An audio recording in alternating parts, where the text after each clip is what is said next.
Hello friends, তোমরা সব কেমন আছো? আশা করি ভালো আছো। পম্পা কিচেন চ্যানেলে তোমাদের সবাইকে স্বাগত জানাই। আজ তোমাদের সাথে আবারও একটা রেসিপি নিয়ে শেয়ার করতে চলে এসেছি। তো বন্ধুরা দেখো আজকে কি বানাবো। আজকে বানাবো বাটা মাছ দিয়ে, শিম দিয়ে, বেগুন দিয়ে, আলু দিয়ে পাতলা মাছের ঝোল। তো বন্ধুরা দেখো ছোট ছোট বাটা মাছ যারা নিয়ে নিয়েছি, ভালো করে ভেজে নিয়েছি মচমচে করে লাল লালভাবে। শিম নিয়ে নিয়েছি, বেগুন নিয়ে নিয়েছি, আলু নিয়ে নিয়েছি, জলে সব রেখে ধুয়ে নিয়েছি। আদা রসুন বাটা নিয়ে নিয়েছি। দেখো পেঁয়াজ ভাজতে দিয়ে দিয়েছি কড়াইয়ের মধ্যে। দেখো পেঁয়াজ ভাজা চলছে। এবার শিম বেগুন সব দিয়ে দিচ্ছি, দিয়ে ভালোভাবে নাড়াচাড়া করব। তো বন্ধুরা এখন এই কিছু গরম পড়ছে, হালকা হালকা হালকা পাতলা রান্না খেতে খুবই অসাধারণ লাগে। তো সেই দিন খুব ইচ্ছা করছিল রান্না খেতে, তার জন্য এটা বানিয়েছিলাম। তো বন্ধুরা তাই তোমাদের সাথে শেয়ার করে দিলাম। তো বন্ধুরা দেখো ভালোভাবে ভালোভাবে শিম বেগুন ওগুলো দিয়ে নাড়াচাড়া করলাম তেলের ওপর দিয়ে। একটু হলুদ দিয়ে দিলাম 1 চামচ মতো। তো দেখো তারপর দিলাম আদা রসুন বাটা, টমেটো কুচি, আর একটু জিরে গুঁড়ো দেবো অল্প, আর লবণ দিয়ে দেবো। ভালোভাবে নাড়াচাড়া করব, দিয়ে মশলার সঙ্গে সব কিছু দিয়ে সবজিটা ভালোভাবে নাড়াচাড়া করতে করতে অনেকটাই কমে যাবে, আর কষানোটাও ভালো হবে। খুব সুন্দরভাবে কষিয়ে নেব। তো বন্ধুরা আমার এই ভিডিওটি তোমাদের যদি ভালো লেগে থাকে অবশ্যই লাইক করো, শেয়ার করো, কমেন্ট করো। আমার এক সাবস্ক্রাইবার বন্ধু খুবই ভালো, রোজ আমাকে একটা করে ভালো ভালো কমেন্ট করে, খুব ভালো লাগে ওনার কমেন্ট পড়তে। আমার খুব মনের জোর আসে যে আমি আরও ভালো ভালো নতুন নতুন রেসিপি শেয়ার করব। তো আমার সব বন্ধুরাই ভালো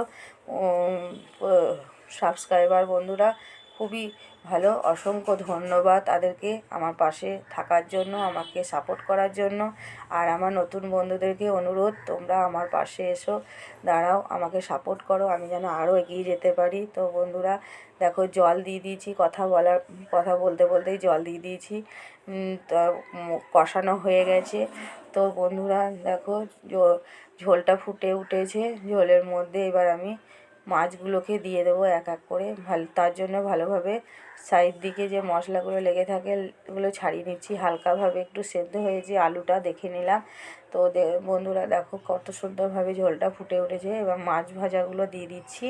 তো বন্ধুরা এক একটা করে মাছ ভাজা দিয়ে দেব। প্রথম থেকে দিয়ে দিলে মাছটা গলে ভেঙে যেতে পারে, তার জন্য একটু হালকা সেদ্ধ করে নিলাম, তারপর মাছটা দিলাম। তো বন্ধুরা দেখো মাছটা দিয়ে বেশি নাড়াচাড়া করলে ভেঙে যেতে পারে। তো বন্ধুরা ঢাকাটা একটু ছোট হয়ে গেছে, বড় ঢাকা লাগতো, তো আমি এটাই দিয়ে দিয়েছি। দেখো বন্ধুরা কাঁচা লঙ্কা চেরা দিয়ে দিলাম 5টা।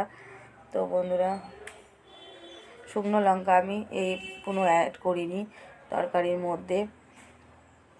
শুকনো লঙ্কা থেকে কাঁচা লঙ্কা টেস্টটা বেশি আরও ভালো আসে। তো বন্ধুরা দেখো তৈরি হয়ে গেছে আমার মাছের ঝোলের রেসিপি, বাটা মাছের ঝোল। তো বন্ধুরা কেমন হয়েছে আবারও বলছি অবশ্যই জানিও কমেন্টের মাধ্যমে। তোমরা সবাই ভালো থেকো, সুস্থ থেকো। আবার দেখা হবে অন্য কোনো ভিডিওর মধ্যে। নতুন নতুন ভিডিও তোমাদের সামনে শেয়ার করতে চলে আসবো। তো বন্ধুরা একটা পাত্রের মধ্যে ঢেলে নিচ্ছি। দেখো আবারও কড়াই বসিয়ে দিয়েছি।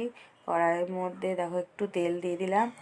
এবার তেলের ওপর ফোড়নে দেবো 2টো তেজপাতা, 1 চামচ কালো জিরে দিয়ে দেব। দিয়ে আবার ভালো করে ফোড়নটা নাড়াচাড়া করে নেব। যে ঝোলটা আমি বানিয়েছি বাটা মাছের ঝোলটা, ওই ঝোলটা এই কড়াইয়ের মধ্যে এবার দিয়ে দেব। তো বন্ধুরা এইভাবে রান্নাটা তোমরা বাড়িতে বানিও, অসাধারণ লাগে খেতে, মানে কোনো তুলনাই হয় না, এত সুন্দর টেস্ট হয় খেতে, খুব ভালো লাগে। তো তোমরা একবার ট্রাই করে দেখো বন্ধুরা। আমি সেদিন করেছিলাম, খুব ভালো হয়েছিল খেতে। তো বন্ধুরা এইভাবেই আমি বাটা মাছের ঝোল তৈরি করে ফেললাম। এটা ফুটে গেলেই আমি নামিয়ে দেবো। ঝোলটা আর বেশিক্ষণ ফোটাবো না।